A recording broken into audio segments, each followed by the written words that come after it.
Welcome friends. Pandian stores இன்னைக்கு எபிசோட்ல வரக்கூடிய சுவாரஸ்யமான சீன்ஸ் பத்தி பார்க்கலாம். கோமதி ராஜிய உன்னை கல்யாணம் பண்ணதுக்கு அப்புறம் தான் என் பிள்ளை இவ்வளவு கஷ்டப்படுறான் அப்படின்னு திட்டுறாங்க. மீனா கோமதிட்ட கேக்குறாங்க, ராஜி வந்து கதிரை கல்யாணம் பண்ணி வைங்கன்னா கேட்டா அவங்ககிட்ட அப்படின்னு கேக்குறாங்க. அரசியும் அங்கதான் இருக்கிறாங்க. ஆனா அவங்க சொன்னதை சரியா கவனிக்கல அரசி. சரி, நான் கல்யாணத்தை பத்தி எல்லாம் பேசல, கல்யாணத்துக்கு அப்புறம் நடக்கிறத பத்தி பேசுறேன் அப்படின்னு சொல்றாங்க கோமதி. ராஜிட்ட கோமதி கேக்குறாங்க, உன் செலவுக்கு தான் என் பையன் பணம் கொடுக்குறான்ல, உனக்கு தேவையானதெல்லாம் அவன் பண்றான்ல அப்படின்னு கேக்குறாங்க. அப்புறமும் உன்னால ஆசையை கண்ட்ரோல் பண்ண முடியாதா, நீ அதிகமா ஆசைப்பட்டதுனாலதான் அவன் இந்த மாதிரி எல்லாம் வேலைக்கு போயிட்டு இருக்கிறான் அப்படின்னு சொல்றாங்க. ராஜிக்கு மனசுக்கு ரொம்ப கஷ்டமா இருக்கு. அங்க இருந்து ரூம்குள்ள போயிடுறாங்க.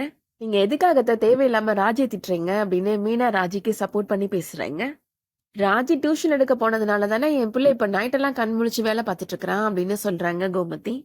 கதிர் உங்ககிட்ட வந்து அப்படி சொன்னானா அப்படின்னு மீனா கேக்குறாங்க. அவன் சொல்லலனால எனக்கு நல்லாவே தெரியுது அப்படின்னு சொல்றாங்க கோமதி. நீங்க தேவையில்லாம ராஜியை திட்டுறீங்க அப்படின்னு ராஜிக்கு சப்போர்ட் பண்ணி பேசுறாங்க. கோமதியுமே இப்போ அங்கிருந்து எழுந்து போயிடுறாங்க.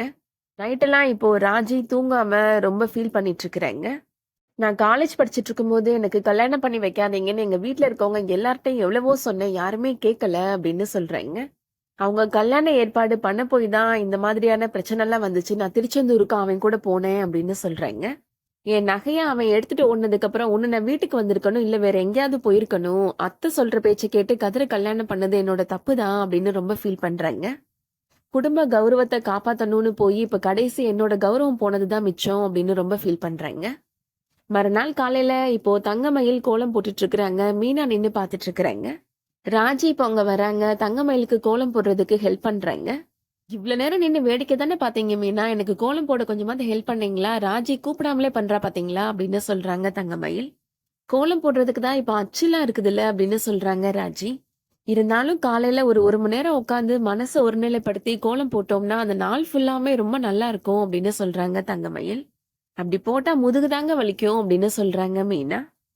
ஏன் ராஜு, உனக்கு உடம்பு சரியில்லையா, ரொம்ப டல்லா இருக்கிற அப்படின்னு தங்கமயில் கேக்குறாங்க. கதிர் நைட்டு வேலைக்கு போயிட்டான்ல, அதை பத்தி யோசிச்சுட்டு இருந்தேன், அப்புறம் வேற ஏதோ திங்கிங்ல தூக்கமே வரல அப்படின்னு சொல்றாங்க ராஜி.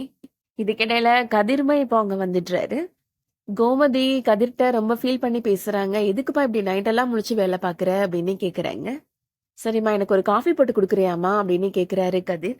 கோமதி கதிர்கிட்ட, நீ என் கையால சாப்பிட்டு எவ்வளவு நாள் ஆச்சுடா, நீ இங்கே இரு, நான் காஃபி போட்டு கொண்டு வரேன் அப்படின்னு கொண்டு வரேங்க. இதுக்கடையில பாண்டியன்மை இப்போ அங்க வந்துடுறாரு. கதிர் இப்போ காஃபி குடிச்சு முடிச்சுட்டு அங்க இருந்து கிளம்பி போயிடுறாரு. என் பிள்ளை ரொம்ப பாவங்க, நைட்டு ஃபுல்லா கண் முழிச்சு வேலை பாக்குறான் அப்படின்னு சொல்றாங்க. அதுக்கு என்னென்ன பண்ண சொல்ற அப்படின்னு பாண்டியன் கேக்குறாரு. உங்ககிட்ட வந்து சொன்னேன் பாருங்க, என்ன சொல்லணும் அப்படின்னு சொல்லிட்டு கோமதி இப்போ காஃபி எடுக்கிறதுக்காக உள்ள போயிடுறாங்க. இதுக்கிடையில இப்போ ராஜி கதிரோட ரூமுக்கு போறாங்க. நேத்து நைட்டு நீ எதுக்கு வேலைக்கு போன அப்படின்னு கேக்குறாங்க. உன்னை கேள்வி கேட்கிற உரிமை எனக்கு இல்லதான், இருந்தாலும் நீ சொல்லு, நைட் எதுக்கு வேலைக்கு போன அப்படின்னு கேக்குறாங்க. சரி, இந்த பணத்தை பிடி அப்படின்னு குடுக்குறாரு கதிர். என்ன பார்த்தா எப்படி தெரியுது உனக்கு அப்படின்னு கேக்குறாங்க ராஜி. யாரு எவ்வளவு கஷ்டப்பட்டாலும் நான் மட்டும் சந்தோஷமா இருக்கணும்னு நினைக்கிற செல்ஃபிஷ் மாதிரி தெரியுதா உனக்கு அப்படின்னு சண்டை போடுறாங்க ராஜி. நேத்து நீ வேலைக்கு போனதுக்கு அத்தை என்ன திட்டுறாங்க அப்படின்னு சொல்றாங்க. நீ 10-15 வேலைக்கு போய் காசு கொண்டு வந்து என்கிட்ட கூட நான் உன்கிட்ட கேட்டேனா அப்படின்னு கோவமா கேக்குறாங்க. அதோட இன்னைக்கான எபிசோட் முடியுது. இந்த வீடியோ பிடிச்சிருந்துச்சுன்னா லைக் பண்ணிக்கோங்க. சீரியல் அப்டேட்ஸ்க்கு நம்ம சேனலை சப்ஸ்கிரைப் பண்ணிக்கோங்க. தேங்க்ஸ் ஃபார் வாட்சிங்.